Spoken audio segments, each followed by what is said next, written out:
I'm going to combine the knowledge I've gained from a past episode with Gauranga Das Prabhu. He spoke about 14 lokas. Yeah. We're right in the middle. Yep. Earth, Bhulok, sent here to suffer and sent here to possibly progress fast spiritually. Yep. Fair?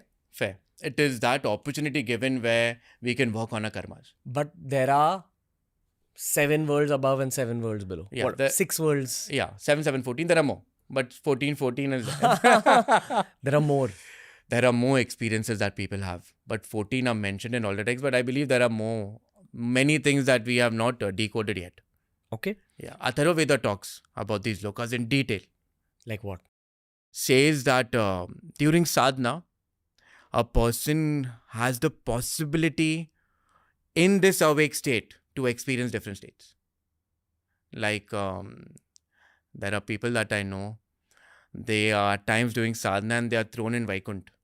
That is where Vishnu is sleeping on the snake. So it is not Maya, it is not imagination, it is one of the lokas that they have been thrown for temporary. But if I tell you, they'll call me mad. Arey kuch bhi bol raha hai. But again, that is not constant because it is changing. So the knowledge of Vedanta is very important. Okay. To just be non-reactive. Yeah. Just be non-reactive, but not going in tamas. There's a big difference between non-reactive and actually sulking and non-reacting.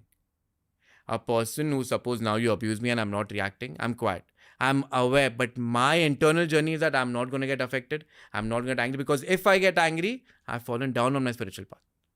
But at the same time, if you are shouting and abusing, I am non-reactive, but internally I've abused you. Internally I've thrown a tantrum inside. I'm a failure. If by this attitude, you can just unlock your karma. It is so powerful. Vedanta will give you direct result, but it is very difficult to maintain that state all the time. That is why we need asana and pranayam. That is why we need the knowledge of panchakoshas. That is why we need the knowledge of being aware in the moment and every moment. In those 14 lokas or 14 worlds, the highest one is the one that contains Parabrahm? The highest is the Parabrahm. Below the Parabrahm is all the higher deities. Shiv, Vishnu. They are direct. So if you go down, I will share something. We know someone. Not know someone, but we are aware about them. There are people that from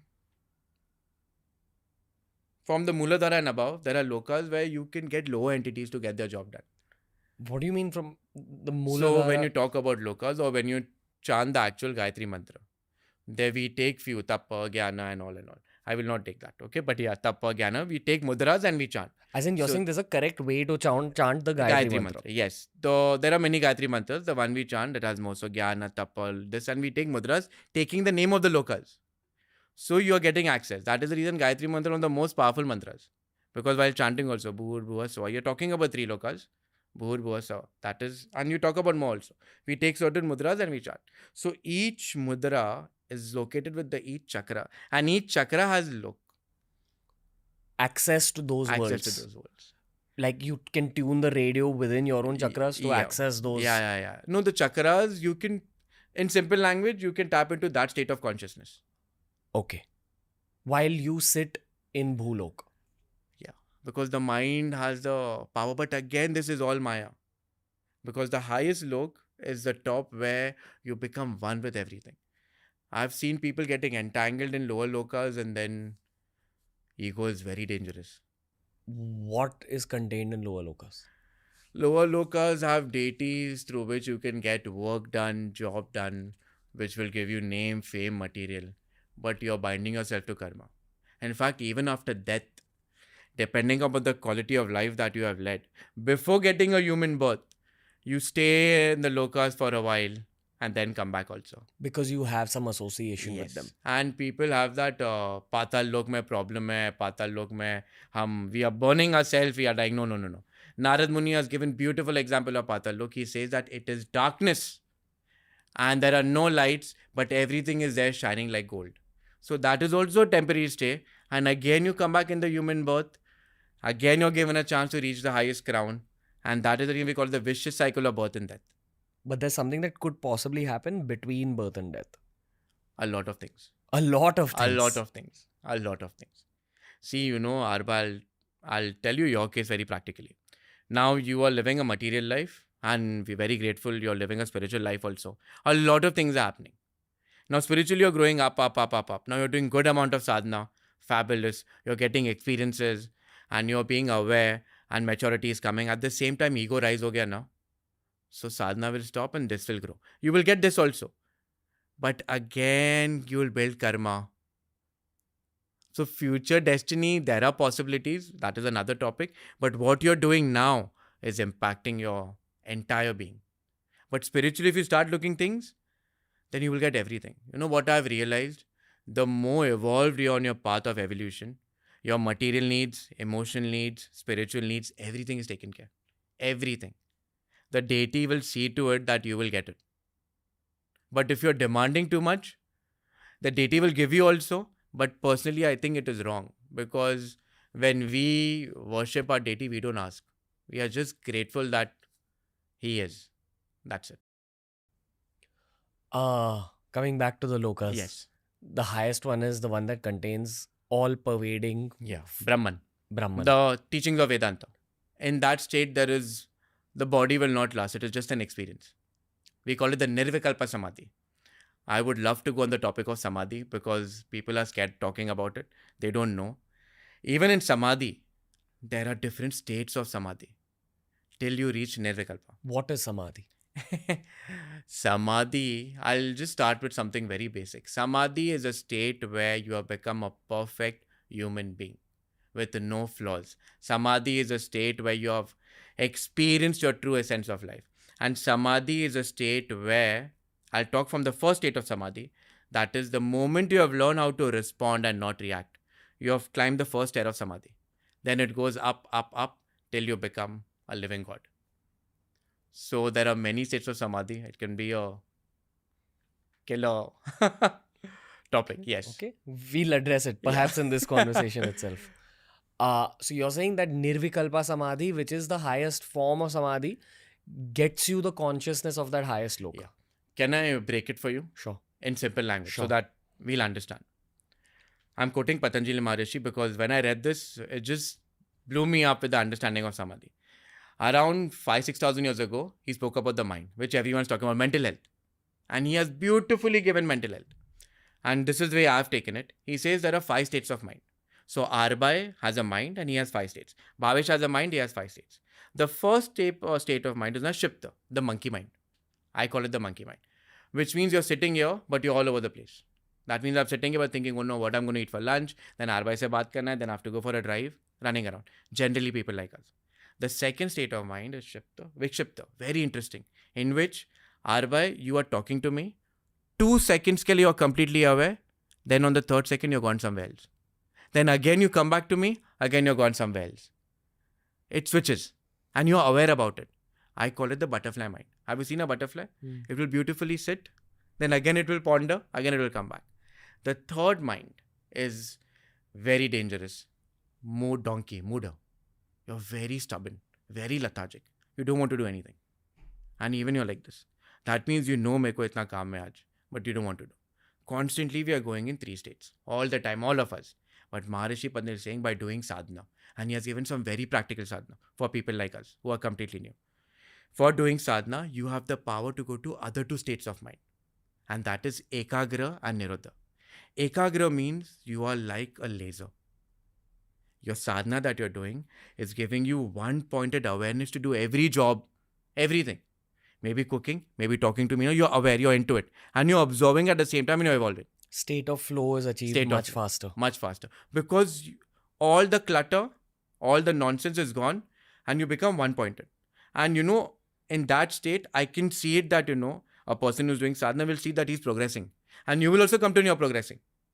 And in the last state, he says, you are Nirodha. That means your body will just fall because all the karma is over, everything is over. You have reached the pinnacle of human consciousness. Nirodha. It means stopping all the 3 gunas. But now what happens? This is not Patanjali saying, this is what Tantra says. There is something known as Jad Samadhi. Suppose you're doing some tantric practices, all of a sudden you'll faint. All of a sudden you'll leave. All of a sudden some experience happen and later you'll come back again. That Jad Samadhi is a problem. It should happen from Ekagra to Nirodha. That is the reason Guru is important. I'm trying to break it down so that we understand what actual sadhana happens. Sure. Because people think mantra jap kar raha hu, pranayam kar raha hu, but at the back end, this 5 is constantly happening in every sadhana. So there are many states between Ekagra and Nirodha also. So from Ekagra, you have started Samadhi till you reach Nirodha. And if you reach Nirodha, then there are great siddhas like Bama Kempa, Adi Shankara. They could materialize. They could do anything. Name Karili Baba. They were beyond. You become a god. You become a siddha. You become a god. Like, you can achieve it. And there are, I don't know why people don't believe. The problem now that we are facing that when we talk about such things, they're like, kuch bhi bol raha hai, kuch bhi kar raha hai. But my point is practice. The more you practice, you will not need anything. Yeah, I think there is an entire section of human society which is deeply dismissive Yes. without having experienced anything. Yes. Based on the education system that they were put through and the society that conditioned them. Yes. Yes. And that they have been tamed to be like this. It's almost looked down upon to listen to these topics also, to speak about these topics. Yes. But the mind that perceives the limitation is the limitation. Yeah, true. I think it's a quote by Bruce Lee. Yeah. And I'm 100% sure that Bruce Lee had some knowledge about these things. Bruce Lee was very evolved being. And you know, I believe he was an Ekagra. Always. And you watch his movies, you look at his interviews, you look at his action, everything is flawless, but it is so constant. He was an Ekagra. I give that example at times when we talk about Ekagra. Lionel Messi? Definitely. See, you come to know. They are focused. Now, whatever the goal is, eventually they will evolve depending on their karma. But spiritual people are Ekagra and they want to reach the highest. They want to explore the inner dimensions. And you know what Tantra believes? I'm putting Tantra again because I love this concept. Without bhukti, there is no mukti. That means without experience, there is no salvation or no reaching moksha. So every experience is important. Only after tasting salt, I know khane mein salt kya hai. Yeah, but it also says getting attached to the experience is the biggest downfall. What is the second highest loka? The one you said where? See, this first is where humans are there. Second are ancestors. Third are lower deities. Then there are rishis. Then there are higher deities. And then there is Brahman. Okay. Yeah. Can we break down each of these higher lokas a little bit? So, I will start from the heart chakra. I'll just talk lower chakra, higher chakra. Sure. Of course, below the reproductive organ, there are the 7 lower chakras. I'm not talking about Tala, Sutala, Atala. I'm not talking about that. Really? Yeah. So there are more chakras than just the 7 we know of. Yeah. So when we chant the Gayatri mantra, we talk about the 7 mantras, the 7 lokas and the mantras going up. Below that also are 7 lokas where the Nagas are there, where all the lower... See, whatever you do after your death, there will be a time where the transit period is given and that happens in the lokas. Now something very interesting. That is the reason I insist people do their sadhana. Garud Puran says that if you're doing sadhana, at the time of death, no one will come to save you. But your deity will be there protecting you in any of the lokas. So the transit may also, Kalima, Kal Bhairav, all will be there. You will be connected. They will see to till the next birth. That hand is there what you're talking about. But if you're living a life which is full of treacherous thoughts and murderous, then you will be paid for. Now coming back to lokas again, from the heart chakra to above, these are lokas where you get, have you heard people that, I was sleeping and Ramana Maharishi came in my dreams, or, Shiv Baba came in my dreams, or Kal Bhairav came in my dreams. You have tapped into this loka in your sleep. And from this loka above, there are rishis. There are the 4 sons of Brahma. They can travel anytime. So they are operating in this loka. Then Brahma, Vishnu, Mahesh are operating in this loka.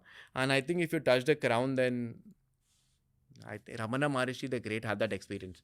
In his sleep, he went into a state where he awakened and he experienced death.